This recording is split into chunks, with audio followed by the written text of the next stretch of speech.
Inicialmente, parabenizar a comissão organizadora. Esses fóruns e eventos de atualização sempre são uma necessidade para a gente. Agradecer o convite do Dr. Levi, a exposição de Mariana, que é sempre muito ajudando a gente nesse preparo das aulas. E dizer que vai ser um tema que vai fugir um pouco do que foi falado até agora aqui.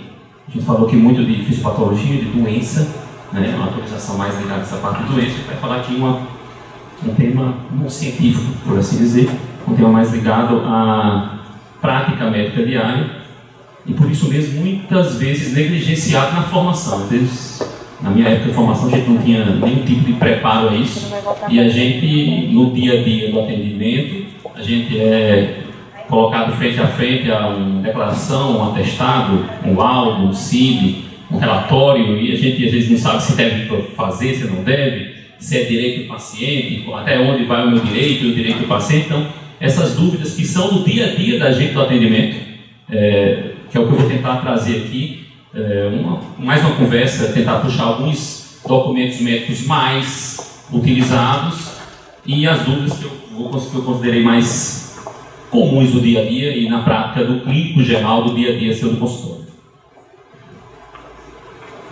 Só falando rapidamente, eu vou falar um pouco sobre cada um desses documentos e de uma forma rápida. Obviamente a gente tem 20 minutos, é um tempo pequeno para a gente fazer esse acompanhamento.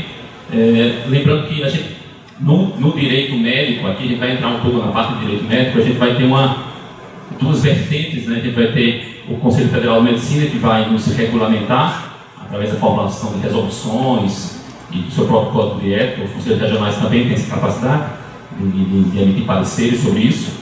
E vamos ter a legislação brasileira, propriamente dita, a legislação não médica específica, e que algumas vezes elas podem entrar em conflito.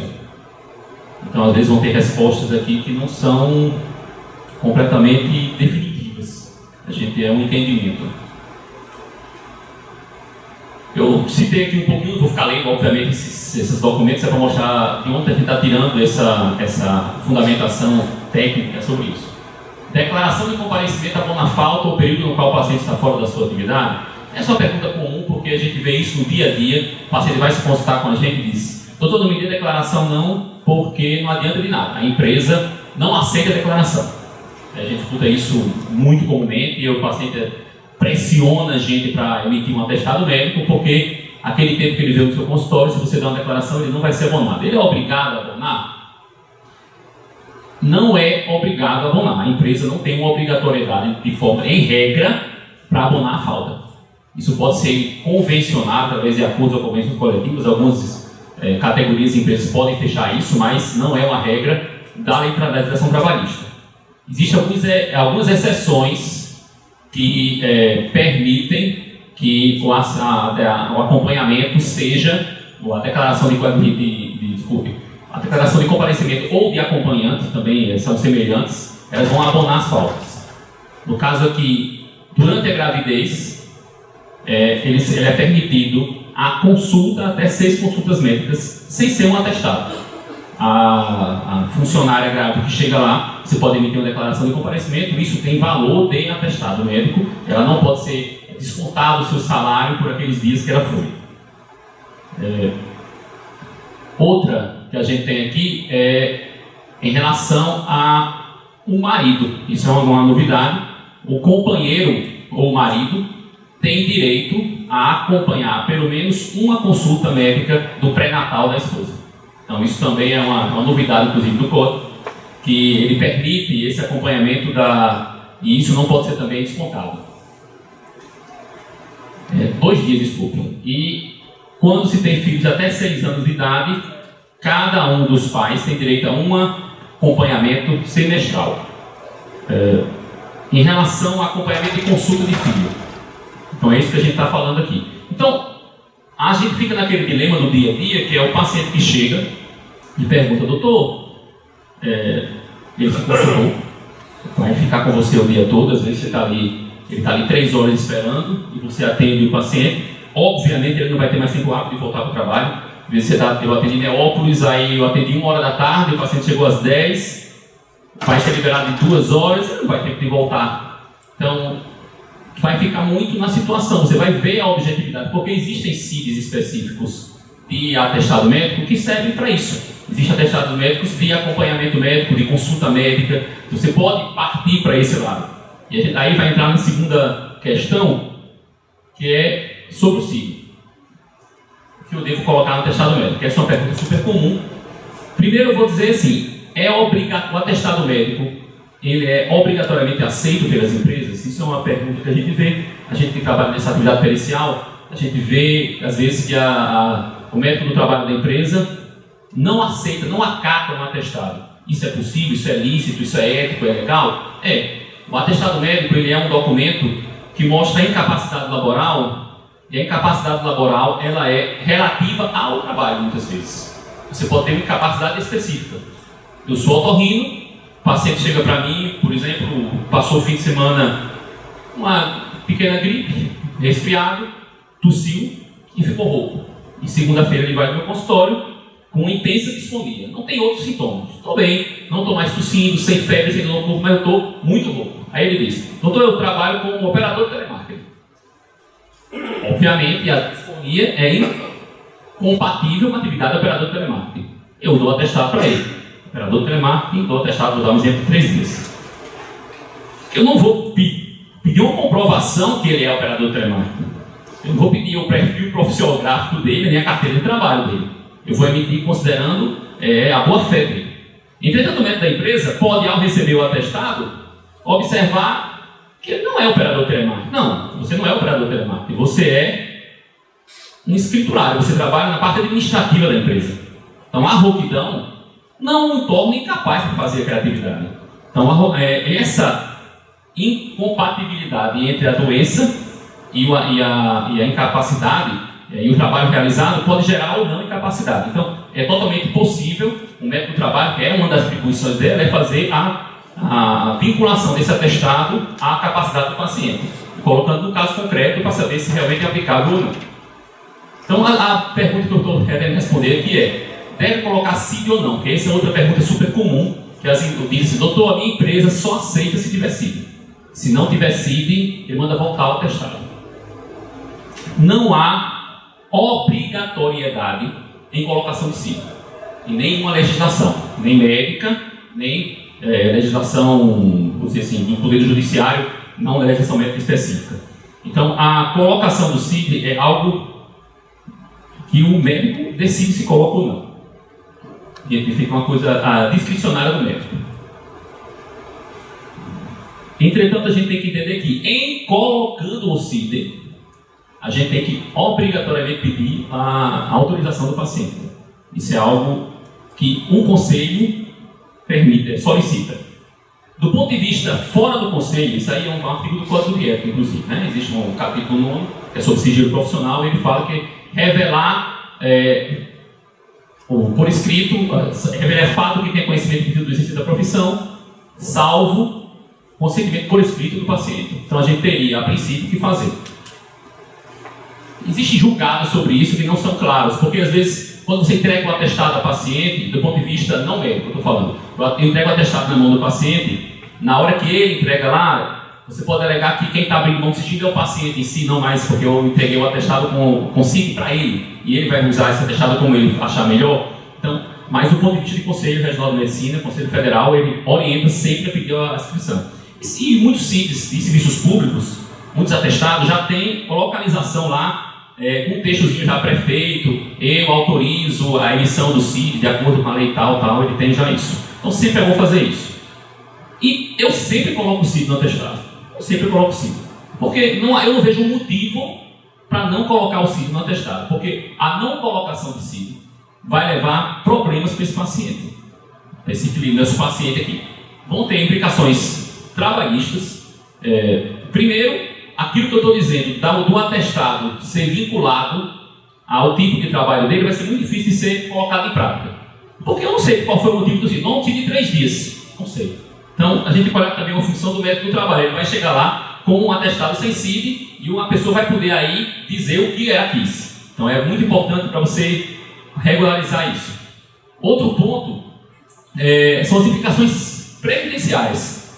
Porque quando você tem afastamentos acima de 15 dias, você tem um afastamento, por exemplo, de 16 dias, você dá o direito do funcionário de entrar no INSS solicitando o benefício previdenciário. Aí ele vai ser afastado, a empresa não vai pagar os primeiros 15 dias, depois disso o INSS paga e vai ficar esse afastamento enquanto durar a incapacidade dele. O que pode acontecer, vou dar um caso concreto, machuquei meu joelho, peguei um atestado de 5 dias. Voltei a trabalhar, 5 dias depois, o joelho doeu de novo. Voltei no meu ortopedista, ele me deu mais 5 dias. Melhorou a dor, voltei a trabalhar, 20 dias depois, voltou a doer o joelho e o meu médico me deu 7 dias. Então, 5 mais 7 dá 17 dias. Teoricamente, se eu tivesse afastamentos sequenciados no intervalo de 2 meses, com mais de 15 dias pela mesma doença, é igual a eu ter um afastamento único de 15 dias. Em seja direito previdenciário. Eu vou ao INSS, eu devo ser, inclusive, encaminhado ao INSS para afastamento, se houver um afastamento sequencial. Entretanto, se eu não colocar o CID, eu não vou ter como comprovar que aquele meu primeiro 5 dias foi por causa do mesmo dor do joelho. E eu vou ter uma dificuldade de materializar esse direito. Esse direito vai ser dificilmente executável pelo paciente, porque ele não vai conseguir comprovar que aquele afastamento é pelo mesmo motivo.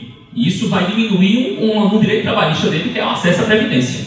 Então, assim, eu não vejo motivo prático, o paciente geralmente concorda. Eu nunca tive um paciente que discordasse de assinar para liberar o CID, nunca tive isso.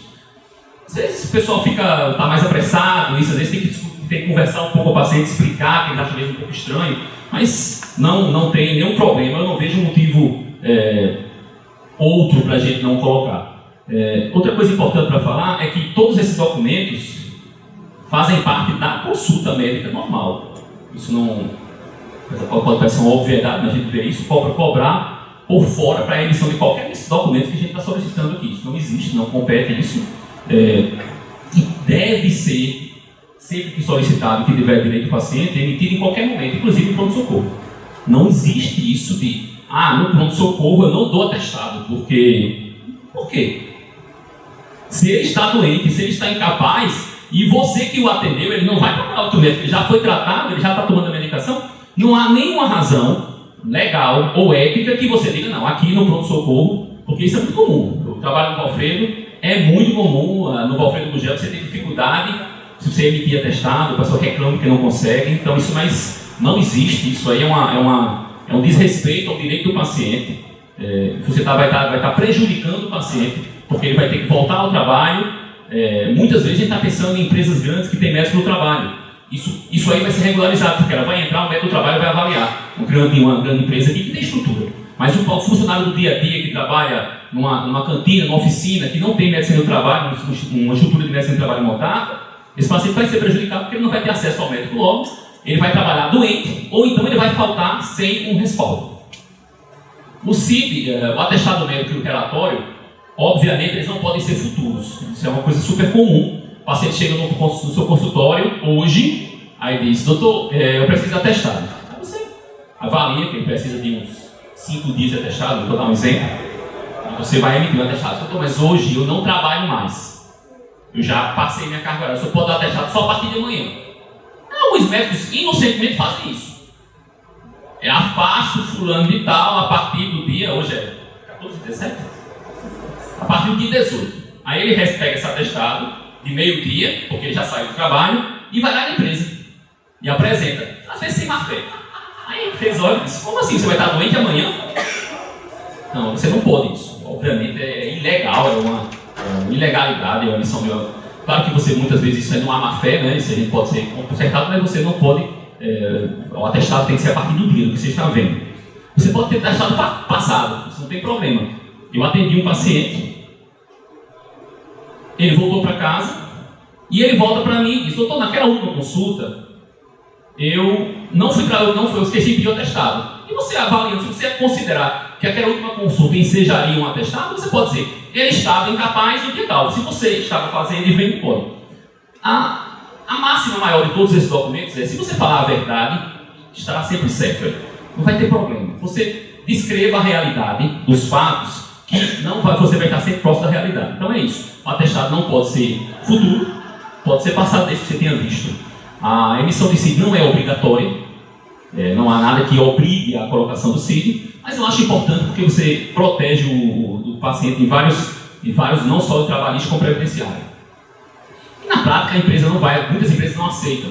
Aí vai ter que entrar com ação trabalhista e confusão, o paciente vai ter que trabalhar doente. Então, para evitar esse tipo de desconforto para o paciente, eu sempre evito. Prontuário médico. Você tem um capítulo, o Código de Ética tem um capítulo exclusivamente só sobre documentos médicos. É um capítulo relativamente curto. Um ponto primeiro aqui que eu vou falar, que o prontuário deve conter dados clínicos necessários para a boa condução do caso. Isso é interessante para deixar claro que, apesar de existir um mínimo de documentos que devem ser um mínimo de preenchimento do prontuário, não existe uma forma padrão. E isso vai variar muito de especialidade para especialidade. Obviamente, eu sou otorrino, uma paciente chega para mim no consultório: doutor, eu limpei meu vidro com cotonete ontem, estou sem ouvir hoje. Essa é a história clínica dela. Tá doente? Não tá? Tá tonto? Não tá? Você vai fazer outras perguntas, mas a história é muito curta, é muito objetiva. Há uma objetividade muito grande, então geralmente são concisos. Se você fizer responder isso, vai estar fazendo uma boa história clínica daquele fato. É diferente do paciente que vai para o infectologista com perda de peso e emagrecimento. Aí você vai precisar saber se ele nasceu termo, pré-termo, se a casa é de taipa, se não é. Então você vai ter uma história clínica muito maior. Não quer dizer que aquela história está certa e a outra errada. Você vai ter situações distintas que precisam de condutas distintas. Então, só para deixar claro que às vezes você já olha com um prontuário pequeno, ele pode ser muito bem preenchido, e você pode ter grandes prontuários com mau preenchimento, às vezes com dados importantes faltando. Obviamente, deixe escrever o prontuário com letra legível, isso é uma solicitação. Cada vez mais a gente hoje trabalha com prontuários digitais, isso tende a melhorar, né? Mas ainda hoje não tem tanto. Mas o paciente chega pedindo prontuário. Isso é muito comum. Eu trabalho em locais de surdez aqui em Natal, e geralmente quando o paciente pede o prontuário tem algum motivo, né? Geralmente o motivo ou previdenciário e ou jurídico. Ele vai entrar com processo contra a empresa, ele vai entrar com processo contra o INSS, ele vai dar entrada no INSS, então eles pedem a cópia do prontuário. É uma obrigação nossa. O prontuário, apesar de pertencer, isso aí, aqui a gente vai ter uma discussão do Conselho e a legislação, o prontuário pertence ao paciente, mas a guarda é do médico ou da instituição. Então, no caso, o responsável é o diretor médico da instituição. No hospital, ela pertence ao hospital, e na sua clínica privada pertence a você. Pertence a você, a guarda pertence. Então, mas sempre que o paciente quiser o acesso, é obrigatório a liberação. Eu quero só os exames, é obrigatório. Eu quero que toda evolução é obrigatória que a gente tem. O que é de bom tom é que toda vez que você liberar o prontuário para isso, você anote no prontuário e peça para o paciente anotar. Então, doutor, eu quero uma cópia do prontuário. Pois não, você faz lá na evolução. Dia 17, às 16 horas, libera o prontuário para que o paciente tire a cópia. Eu assino e ela assina.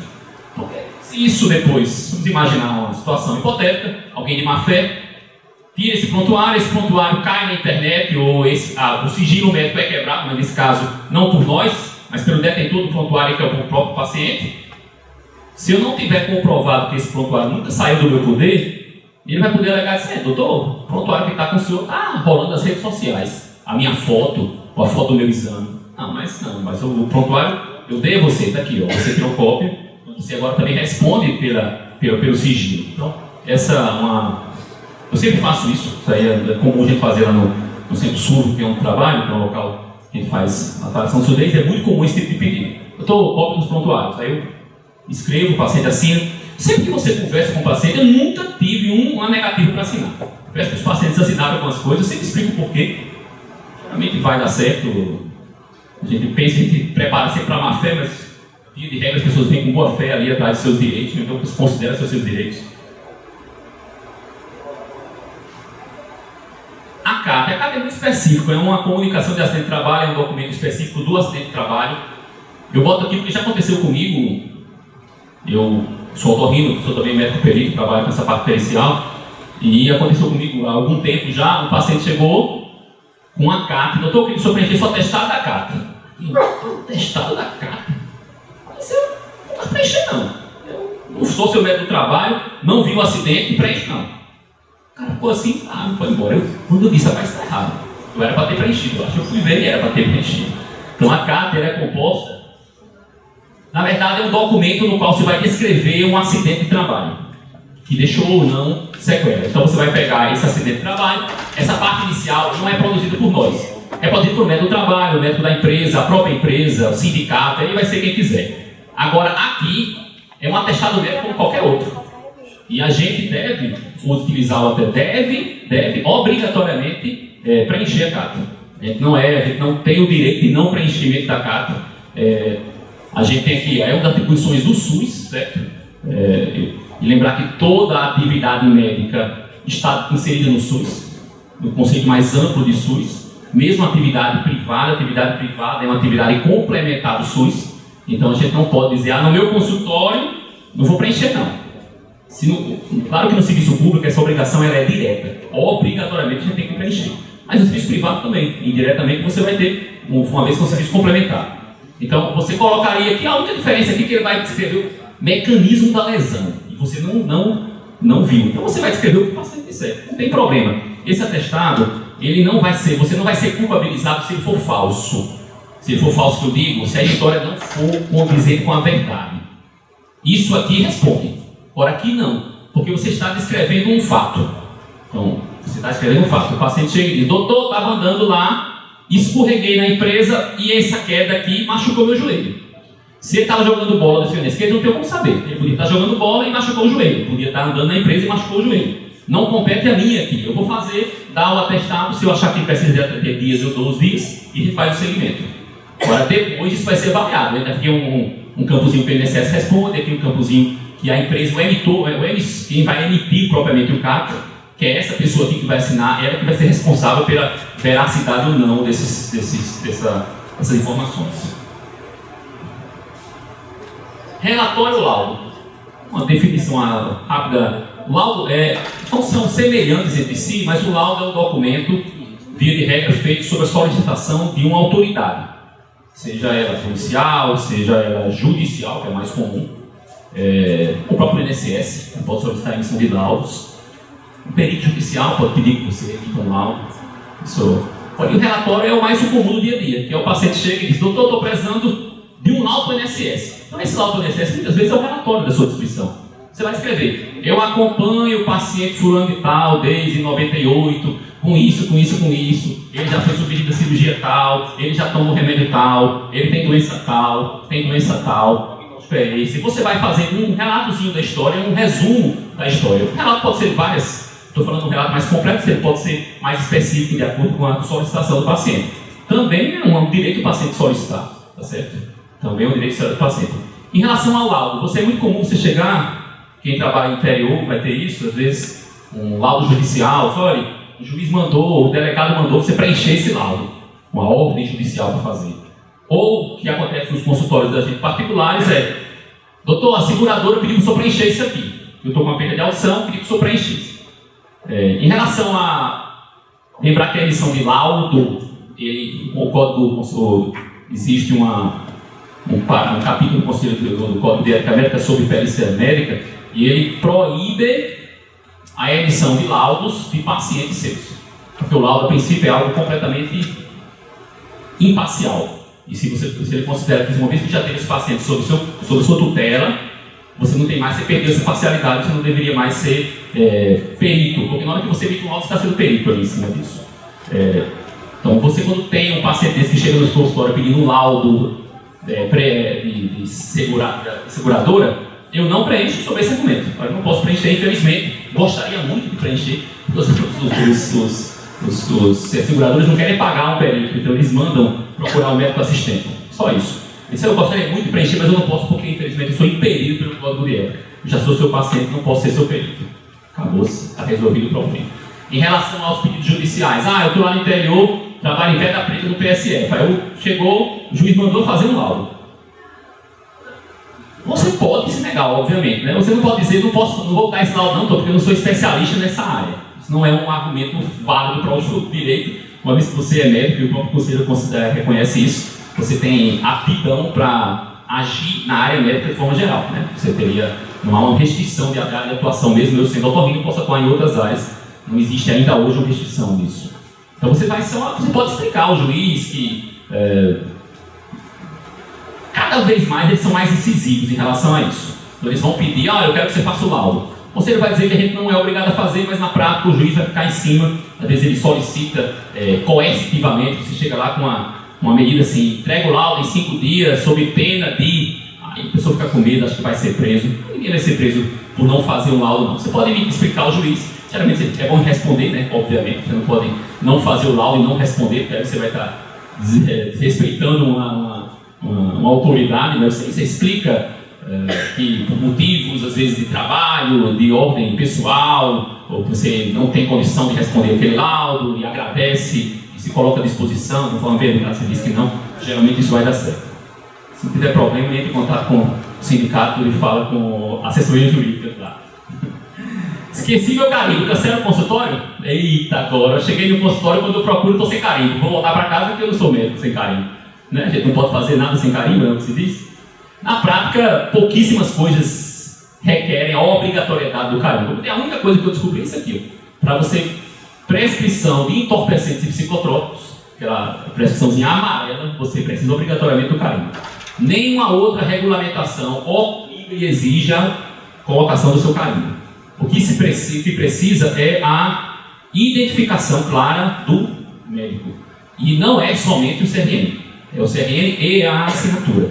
Então, assim, o carimbo, ele evita isso. Muitas vezes você faz aqui na sua assinatura, às vezes pessoas que têm a letra bonita, faz uma assinatura mais clássica, então um resumo, e não é legível aqui. Então, o carimbo resolve esse problema. Se você não tiver isso, você não pode assinar com a sua assinatura tradicional. Você vai escrever lá, Marcos Dias Leão, bem bonitinho, em letras garrafais, e o CRM embaixo. Isso vai substituir de forma plena. E você pode usar prescrever antibiótico, atestado, qualquer documento médico formal pode ser exclusivamente assinado e colocado a sua identificação do CRM. Não há nenhuma restrição. Doutor, mas a farmácia não aceita. Não aceita. Pode não aceitar, porque aí a gente já entra em outra área de atuação. O aviamento de uma receita é área específica de atuação do farmacêutico. O farmacêutico ele pode, desde que justifique a sua razão, ele diz, não, eu não vou aviar essa receita, ela está rasurada, essa receita está com erro, a dose está errada, não existe. Ele tem essa competência, é a competência do Conselho Regional de Farmácia. Dá essa competência para o aviamento. Então. Mas aí ele irá responder o motivo de tal. Se ele respondeu porque não tem carimbo, isso não é uma recusa oficial. Mas a gente sabe que isso pode acontecer. Mas não há uma obrigatoriedade médica disso. Só assim, resumindo, isso aqui foram algumas perguntas do dia a dia que alguns colegas até que me deram essas ideias para fazer as dúvidas mais comuns. Algumas dessas coisas não têm respostas definitivas. Porque é um entendimento, às vezes, a gente tem que entender, às vezes, o direito, a lei não é o que está escrito aqui, não é obrigatoriamente o que será na literalidade aplicada. O direito abre um espaço para interpretação, e essa interpretação leva muito em consideração o momento, o caso específico no direito é muito levado em conta, então a gente tem que levar isso em conta também. Tem que lembrar que o objetivo maior disso aí é o benefício do paciente. A gente está pensando em proteção profissional, mas está pensando em proteção profissional e no benefício do paciente. Então acho que a gente tem que fazer esse meio termo. E ficasse claro que se você descrever, se você for com a verdade, se você descrever o que você está vendo, o que você examinou, se você anotar o que você está vendo, você não vai correr problema. Estou na dúvida se eu posso fazer, é verdade o que eu estou fazendo. Se você ouviu isso, sabe que isso aconteceu, escreva e vai dar certo. A via de regra isso funciona.